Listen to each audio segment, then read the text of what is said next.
Irmãos, vamos seguir aqui nesse quarto vídeo, que agora é para finalizar, a gente vai falar sobre o milênio. O milênio, na nossa forma de acreditar, é um período de tempo que acontece depois da volta de Cristo, do arrebatamento da igreja. Volto a insistir aqui que existem algumas outras formas, teológicas de encarar essas passagens, ou essa passagem aqui, mas eu estou explicando o nosso ponto de vista para você poder compreender. Lembrando que não é um debate teológico, isso aqui é só para você acalmar o seu coração, tranquilizar a tua alma e guardar a tua fé.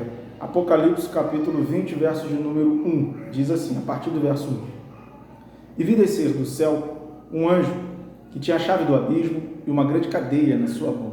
O anjo desce do céu, João está vendo isso, e ele tem uma grande cadeia, ou seja, uma forma de aprisionar, e tem a chave do abismo também. Verso 2, ele prendeu o dragão, ele pegou Satanás e prendeu Satanás. Esse anjo, então, ele prende Satanás, que é a antiga serpente, o diabo, Satanás, e o amarrou por 1000 anos, ou seja, colocou um limite no poder de Satanás durante 1000 anos. Ele foi aprisionado, ele foi amarrado na sequência dessa visão e o lançou no abismo. Preste atenção, o anjo desce com uma cadeia e com a chave do abismo.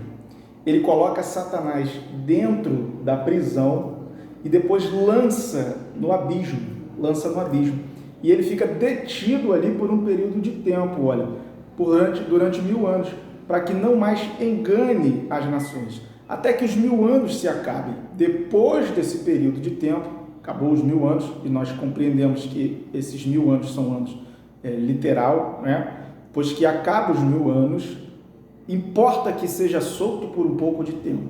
Mas por que Satanás vai ser solto? Meu irmão, a Bíblia está dizendo que importa que seja solto, mas não dá a explicação. Então agora, perceba uma coisa, quando que se dá isso? Isso ocorre no milênio. E o milênio, como eu já expliquei para os irmãos, Jesus Cristo vem, arrebata a igreja, entra a tribulação e a grande tribulação, que é um período de 7 anos.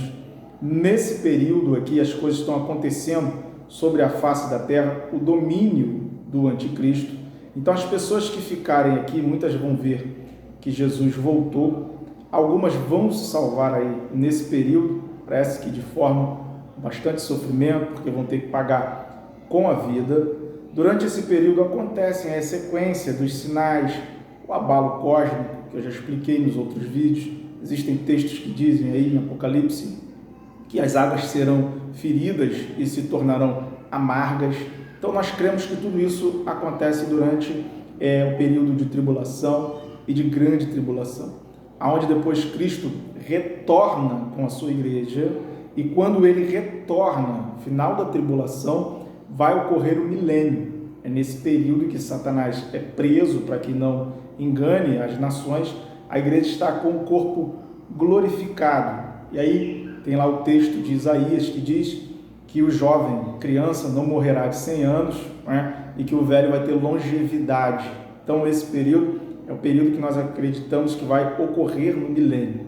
Satanás preso para não enganar as nações, Cristo reinando durante um período de 1000 anos.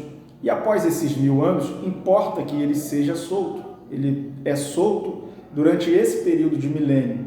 A gente percebe que não há a extinção do pecado. Não há extinção do pecado. O ser humano, ele vai continuar ainda se rebelando contra Deus, por conta do pecado do seu coração. Mesmo o diabo estando solto, isso é indicativo que o ser humano não peca por causa do diabo. Ele pode influenciar, mas o pecado ele está entronizado por enquanto no coração, na alma do ser humano. Então esse período aí, muitas pessoas se converterão e algumas delas mesmo assim ficarão em rebelião. É difícil compreender isso, porque haverá pessoas com corpo glorificado, vivendo juntamente com pessoas que não têm o corpo glorificado, e mesmo após Cristo estar reinando de forma presencial sobre a face da terra, algumas pessoas ainda vão continuar pecando, ainda vão continuar se rebelando contra Deus. Lembra de uma coisa, Judas, ele passou um período de tempo significativo com Jesus Cristo. ele fazia parte da cúpula de discípulos de Jesus, dos 12, que seguiam Jesus para onde Jesus ia. Ele fez ali um tempo intensivo, juntamente com Cristo. Passou um tempo ali de ensinamentos intensivos juntamente com Cristo, o Salvador da humanidade, e nem por isso ele deixou de se rebelar contra Cristo, porque foi ele o traidor. Então, partindo desse princípio, existe essa possibilidade de contra-argumento. Agora, é claro que existem mensagens que explicam, tentam ensinar para a gente que a igreja pode passar por essa tribulação. A igreja pode sim passar por essa tribulação. Perceba que a igreja já passou por períodos de tribulação. No cerco de Jerusalém foi um período de muito sofrimento para a igreja. A igreja hoje no mundo, ela é perseguida sim, na China, nos países islâmicos, existe uma forte perseguição contra a igreja. Aqui no Brasil, na América do Sul, tem se lançado uma forte oposição contra o nome de Cristo e contra o Evangelho.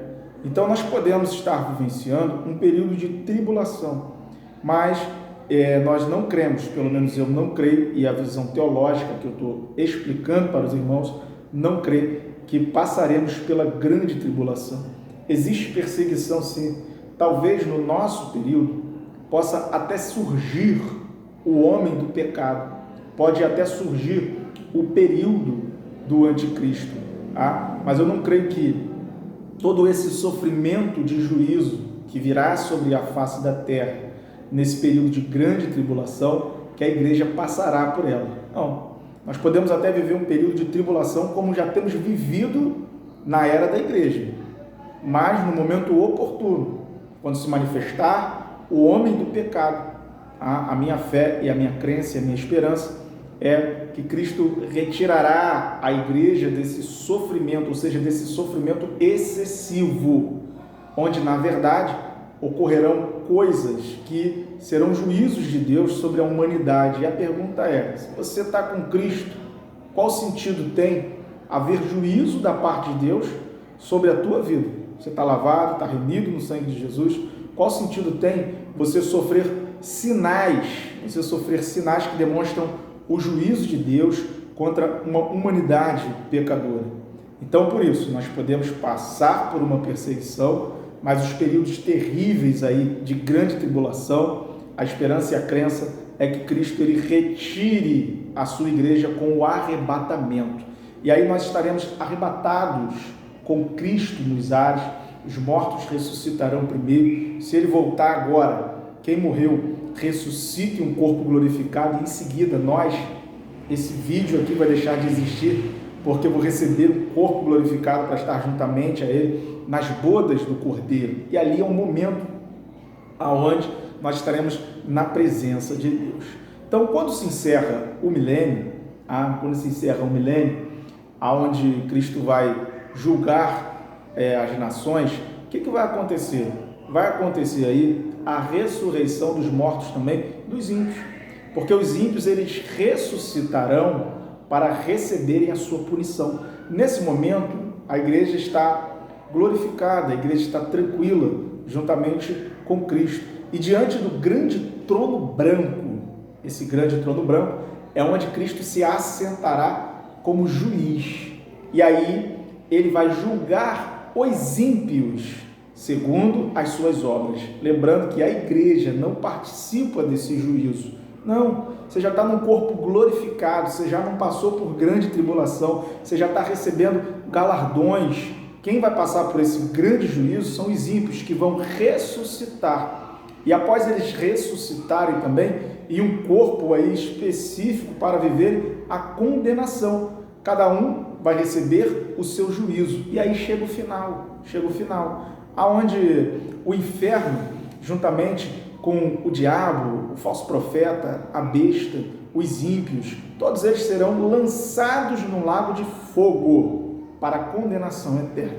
E nós, é óbvio e evidente, que não passaremos por tudo isso aí. Quando isso ocorrer, nós estaremos em um novo céu, que fará um novo céu e uma nova terra. Portanto, se você está com medo aí de entrar num período de grande tribulação para a igreja, acalma teu coração, irmão. Calma teu coração, porque o juízo de Deus para punir a humanidade não tem sentido de vir sobre a tua vida se você já está aliançado no sacrifício do Cordeiro. Talvez alguns digam, mas a igreja passou sim por uma tribulação. Passou e vem passando, mas não tão ferrenho quanto essa aqui que está descrita na grande tribulação. E aí não existe o sentido para que o Senhor puna a sua igreja dessa forma. Então acalme o seu coração, independente do período que estejamos vivenciando. Cristo vai retornar para buscar a igreja dele e nós estaremos em segurança com o Senhor. Deus abençoe a tua vida, que teve paciência aí de ouvir as argumentações desse estudo até o final, que isso sirva de edificação para a tua fé e que isso sirva para melhorar a nossa conduta e o nosso proceder com Deus. Sabendo sim que haverá um período de grande sofrimento sobre a face da terra, mas para aqueles que estão aí na contramão da palavra de Deus. Deus abençoe a tua vida, em nome de Jesus.